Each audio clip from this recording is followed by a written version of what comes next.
그 오전 예배 때 아마 뒤에 스크린이 안 나왔나 봐죠, 그죠?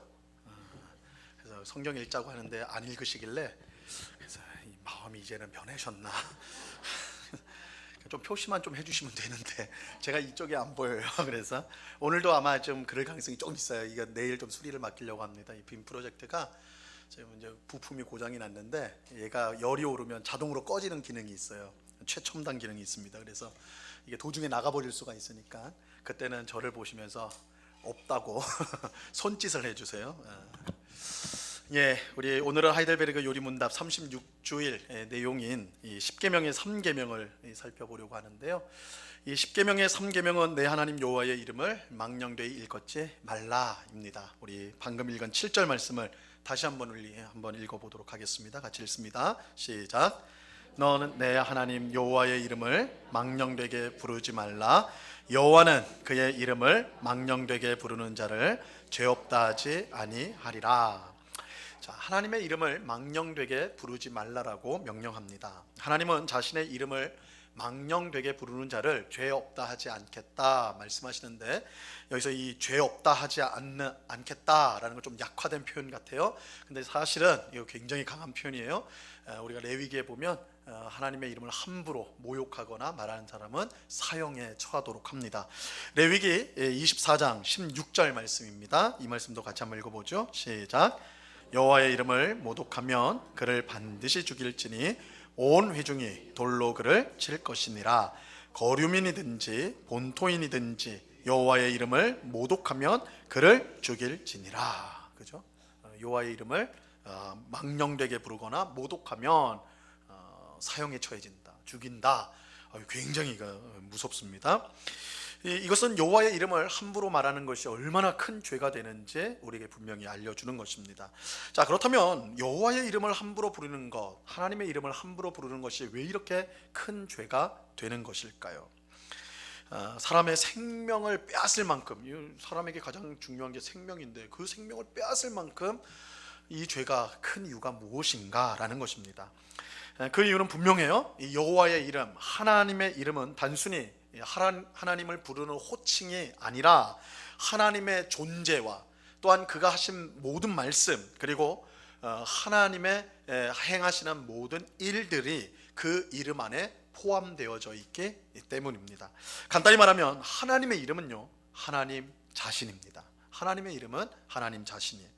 자, 우리는 이 사실을 성경을 통해 확인할 수가 있습니다. 하나님은 모세를 통해 이 성막을 짓게 하셨습니다. 하나님께서 거기에 임하셔서 이스라엘 백성을 만나셨어요. 그래서 우리 성막을 회막이라고도 하죠. 회막, 회는 만날 회자예요. 만나는 장소, 텐트다라는 거예요. 만나는 텐트다. 그래서 이 회막이라는 말을 쓰는데, 하나님이 그의 백성을 만나는 곳이 성막, 회막이에요.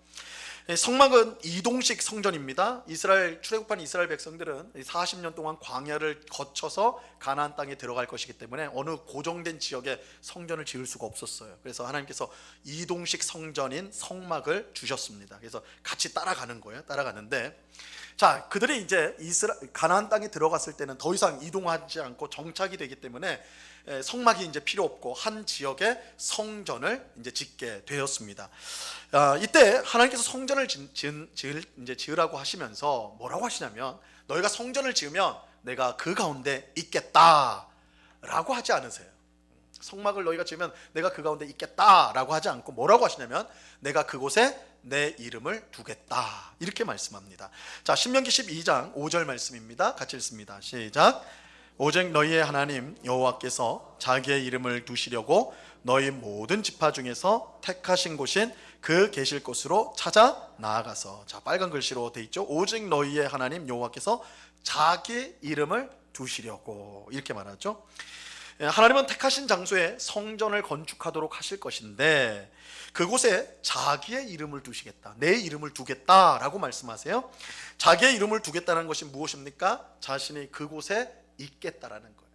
그러니까 하나님의 이름은 하나님 존재 자체를 뜻하는 것입니다. 자, 이런 점에서 성경은 하나님을 거룩하다라고 말하는데, 하나님은 거룩하신 하나님이라고 말씀하는데, 그것과 마찬가지로 하나님의 이름은 거룩하다라고 말을 합니다. 에스겔서 39장 7절을 보면요, 내가 내 거룩한 이름을 내 백성 이스라엘 가운데서 알게 하여 다시는 내 거룩한 이름을 더럽히지 아니하게 하리니 내가 여호와 곧 이스라엘의 거룩한 자인 줄을 민족들이 알리라 하라. 하나님이 거룩하다. 그것은 하나님의 이름이 거룩하다라는 거 연결이 되는 거예요. 그래서 하나님의 이름은 곧 하나님이다라는 거예요.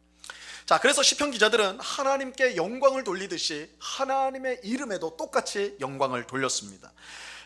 그리고 하나님께 감사하듯이 하나님의 이름에 감사하라고 똑같이 말합니다. 자, 시편 29편 2절 말씀인데요, 같이 읽어봅니다. 시작. 여호와께 그의 이름에 합당한 영광을 돌리며 거룩한 옷을 입고 여호와께 예배할지어다. 그죠? 그의 이름에 합당한 영광을 돌리며, 이름에게 영광을 돌리래요. 왜냐하면 이름이 곧 하나님이니까. 또 시편 97편 12절에 보면 의인이여 너희는 여호와로 말미암아 기뻐하며 그의 거룩한 이름에 뭐하라? 감사하라. 그죠?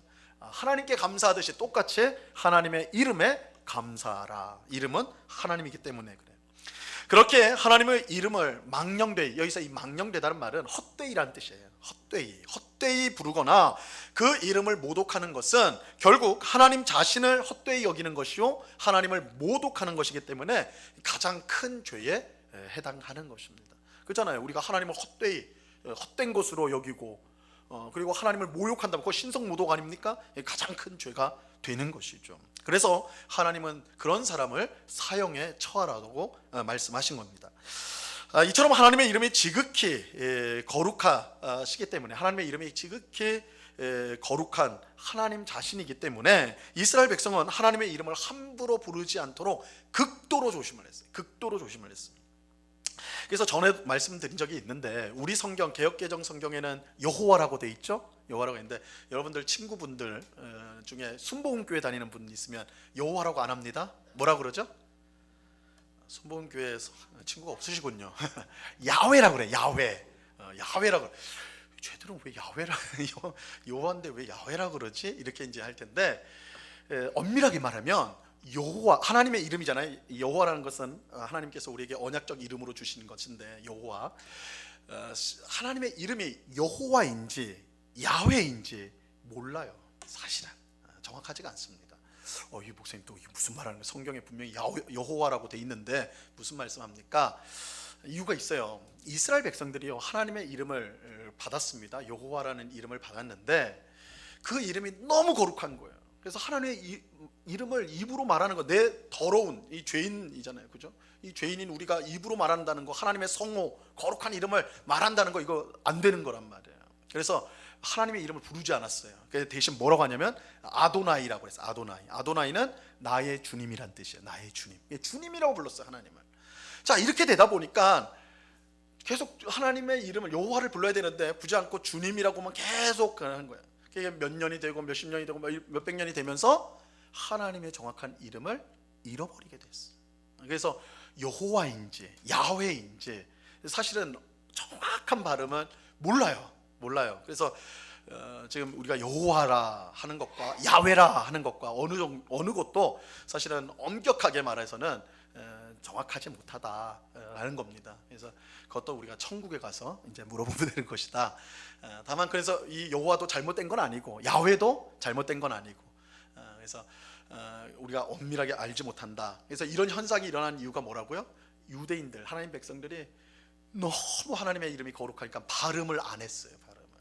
그래서 여러분들 옛날 우리 이제 번역된 성경 말고 히브리어나 헬라어로 된 성경에서 보면 이제 사본이라고 그래요. 원본은 사라졌으니까 모세가 쓴 건 없습니다. 모세가 쓴 거를 베껴 쓴 게 있어요. 그걸 사본이라고 그러는데, 사본을 한번 여러분 혹시 나중에 먼저 보실 기회가 있다면 인터넷 같은 데 보시면 나오는데, 보면 하나님이란 이름이 들어가는 그곳에는 빈칸입니다.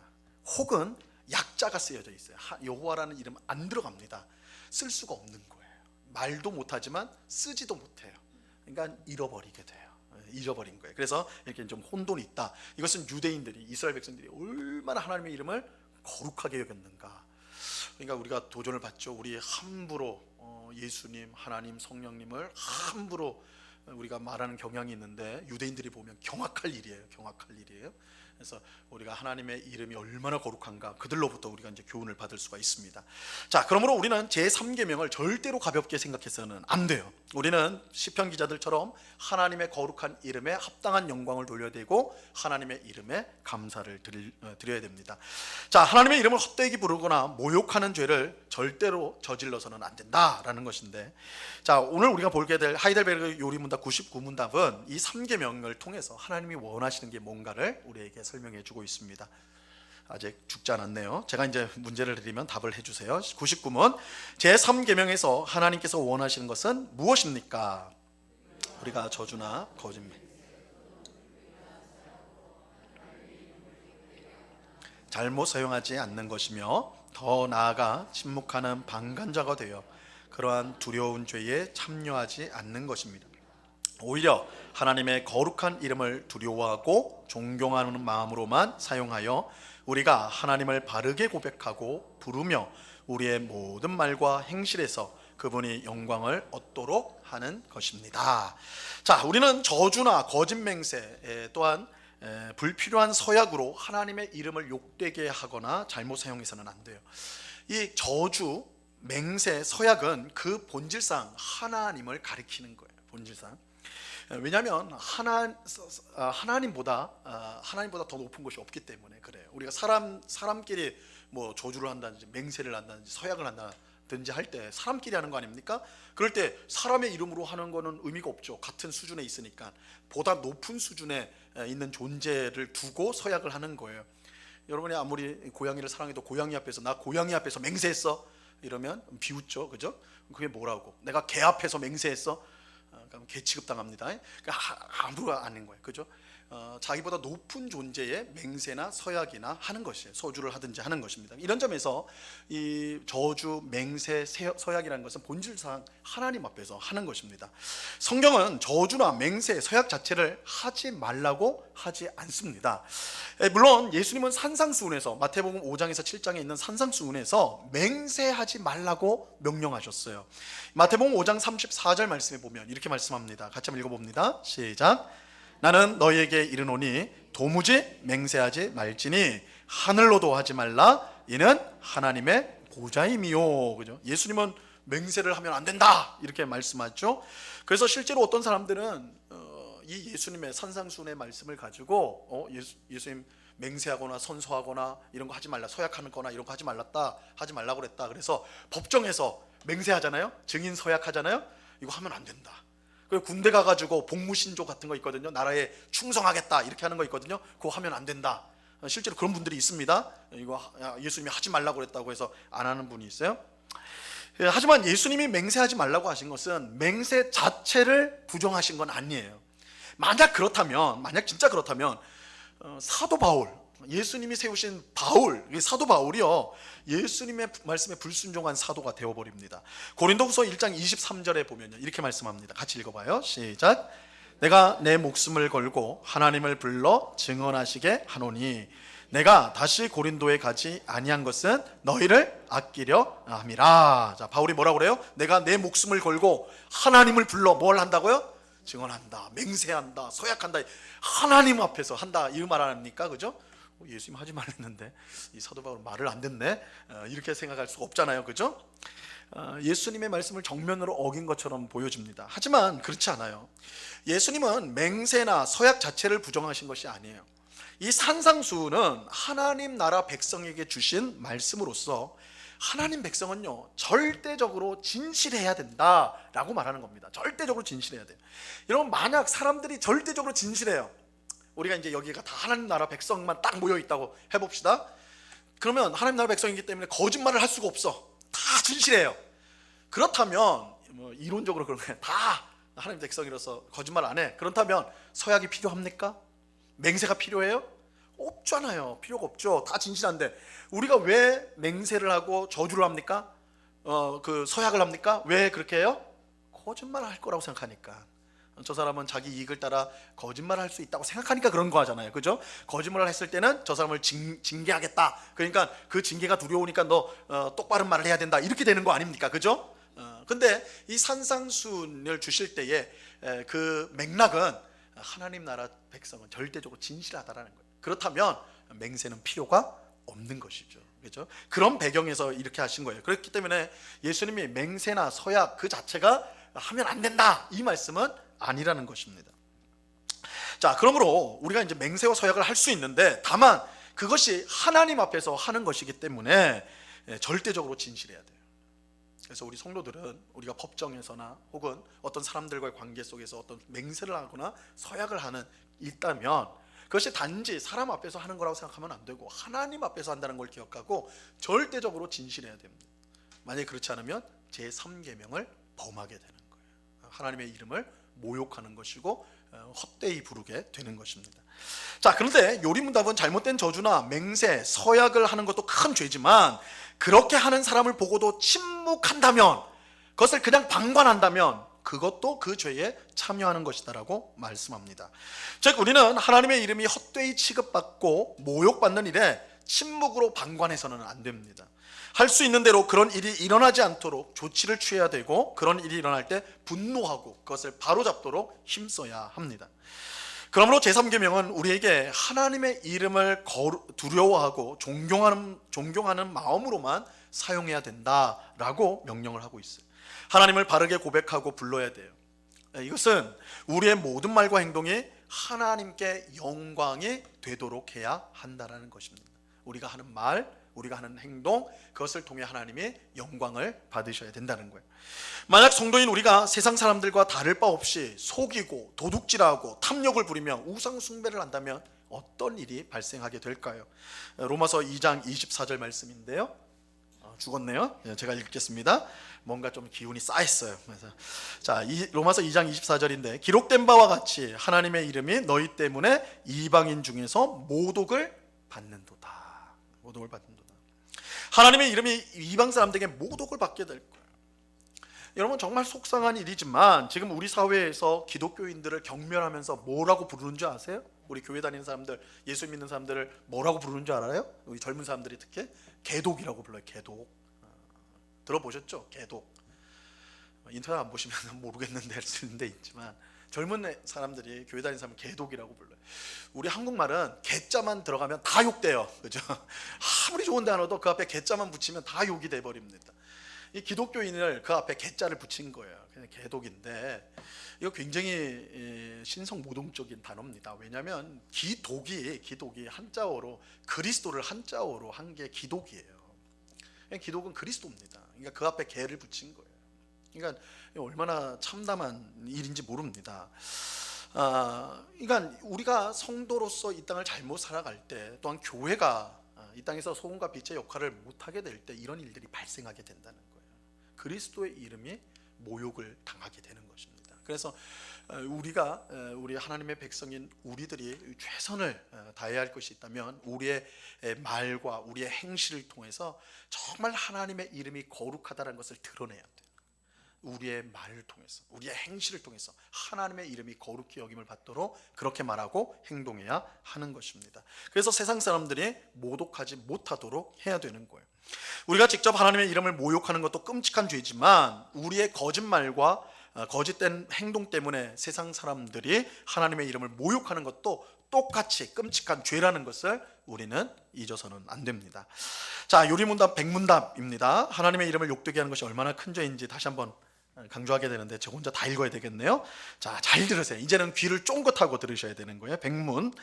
맹세나 저주로 하나님의 이름을 욕되게 하는 것은 그들이 할 수 있는 대로 그러한 죄를 막거나 금하지 못한 사람에게까지 하나님께서 진노하실 정도로 중대한 죄입니까? 이 말은 맹세와 저주로 하나님의 이름을 모욕했는데 그 자기가 직접 모욕하는 건 큰 죄죠. 그런데 다른 사람이 했단 말이에요. 그거를 방관하고 그냥 지켜보는 것만으로도 큰 죄가 되느냐라는 거예요. 그만큼 중대한 죄가 되느냐라는 것입니다. 답입니다. 진실로 그렇습니다. 하나님의 이름을 욕되게 하는 것보다 더 크고 하나님의 이름을 진노하게 하는 죄는 없습니다. 따라서 하나님께서는 이 죄를 사형으로 벌하라고 명령하셨습니다. 이렇게 말씀합니다. 이게 나가버리니까 성가대 자리가 제일 좋은 자리가 돼버렸네요. 그죠? 다들 뒤통수에 달려있는데 이게 우리 성가대원들이 지금은 특권을 누립니다. 자, 우리는 하나님의 거룩한 이름을 두려워하고 존경하는 마음으로 이제 불러야 돼요. 나 자신은 물론이고 내 가족, 주변 사람들도 그렇게 할 수 있도록 우리는 최선을 다해야 합니다. 함부로 부르면 안 돼요. 우리 부모가 하나님의 이름을 함부로 불러서 자녀들이 하나님을 함부로 부른다? 너무너무 끔찍한 일이 됩니다. 우리의 언어가 얼마나 중요한지 모릅니다. 그래서 하나님의 이름, 하나님의 역사, 하나님의 말씀, 우리는 언제나 그것을 존경과 또한 경외하는 마음으로 그렇게 말을 해야 된다는 것입니다. 여러분, 제3계명을 어기는 죄는 결코 작지 않아요. 하나님은 이 계명을 어기는 자는 사형에 처하라고 분명히 말씀하셨습니다. 그만큼 큰 죄이기 때문에. 자, 이러한 사실을 우리가 기억하고 우리는 언제나 이제 하나님 앞에서 합당한 말과 합당한 행동을 가져야 되는데요. 그래서 우리는 항상 하나님 앞에 서 있다는 의식을 가지고 살아야 됩니다. 우리는 시편 기자처럼 기도해야 됩니다. 시편 141편 3절에 보면 이렇게 말씀합니다. 여호와여, 내 입에 파수꾼을 세우시고 내 입술에 문을 지키소서. 한번 따라해 볼까요? 여호와여, 내 입에 파수꾼을 세우시고 내 입술에 문을 지키소서. 이게 우리 기도가 돼야 돼요. 하나님의 이름을 헛되이 부르지 않도록 언제나 하나님 앞에서 진실한 말과 행동을 가질 수 있도록 우리는 기도해야 됩니다. 그럴 때 우리는 하나님의 이름에 합당한 영광을 돌리고 그 거룩한 이름을 찬송하게 될 것입니다. 하나님은 그런 성도를 기뻐하셔서요, 그 성도들에게 자신의 이름을 주세요. 여러분, 이게 우리가 마지막 날에 받게 될 너무 영광스러운 사건인데, 하나님께서 자신의 영광스러운 이름을 우리에게 새겨 주십니다. 요한계시록 14장 1절 말씀입니다. 또 내가 보니 보라, 어린 양이 시온산에 섰고 그와 함께 14만 4천이 서 있는데 그들의 이마에는 어린 양의 이름과 그 아버지의 이름을 쓴 것이 있더라. 여러분의 그 이마에 예수님과 하나님의 이름이 딱 있다라는 거예요. 이거를 이제 여러분들 초등학교 때 달리기 하면 막 1등으로 달리면 도장 찍어주는 그걸로 생각하면 안 돼요. 이 이름을 쓴다라는 의미는 내 거다라는 거예요. 하나님께서 우리를 향해서 이 사람은 내 거다. 예수님이, 하나님께서 그렇게 말씀하네요. 삼위일체 하나님께서 자신의 이름을 우리의 이마에 박으심으로써 이 사람은 내 거다. 삼위일체 하나님이 자신의 소유로 선포하시는 것이 이름을 주는 거예요. 이게 마지막 날 하나님의 이름을 존경하고 사랑하고 또한 그 이름에 합당한 삶을 산 성도에게 주시는 놀라운 종말의 복이라고 할 수가 있는 것입니다. 자, 오늘 예배하는 우리 모두가 하나님의 이름을 헛되이 부르고 모욕하는 죄를 짓지 않고 오히려 그 이름을 두려워하고 존경하는 마음으로 부를 수 있기를 간절히 바랍니다. 하나님께서 우리의 입술에 파수꾼을 세워주셔서 하나님의 이름에 합당한 영광을 돌리는 말과 행동을 가질 수 있도록 우리 모두에게 은혜를 베풀어 주시기를 간절히 바랍니다. 그 은혜가 우리 모두에게 충만히 임하기를 우리 주님의 이름으로 간절히 축원합니다. 기도하겠습니다. 하나님 아버지, 오늘 10계명의 제3계명 말씀을 우리가 함께 우리 신앙의 선배들이 우리에게 남겨준 하이델베르 요리문답을 통해서 배웠습니다. 무엇보다 주님, 오늘날 우리가 재미삼아서 농담 삼아서 하나님의 말씀, 하나님의 이름, 하나님이 행하신 역사를 우스꽝스럽게 말할 때가 얼마나 많은지요. 그것들을 아무렇지 않게 생각하는 경박한 모습이 우리에게 있지 않은지 돌아봅니다. 우리가 무엇보다 하나님의 이름, 하나님의 말씀, 하나님의 행하신 모든 것들을 언제나 존경하고 또한 경외하고 두려운 마음으로 우리 입에 담게 하여 주시고, 그렇게 함으로써 이 세상 가운데 하나님이 얼마나 거룩하신 분인가, 찬송받기 합당하신 분인가를 나타내는 그런 백성, 주의 백성이 다 될 수 있도록 주장하여 주시옵소서. 아버지 하나님, 우리 입술에 파수꾼을 세워 주옵소서. 그래서 헛되고 악한 말이 나가지 않게 하시고 언제나 하나님의 앞에 합당한 아름다운 말이 우리 입술을 통해 증거되도록 우리를 사용하여 주시옵소서. 우리 주님께 감사와 찬송을 올려드리며 예수 그리스도 이름으로 기도드리옵나이다. 아멘.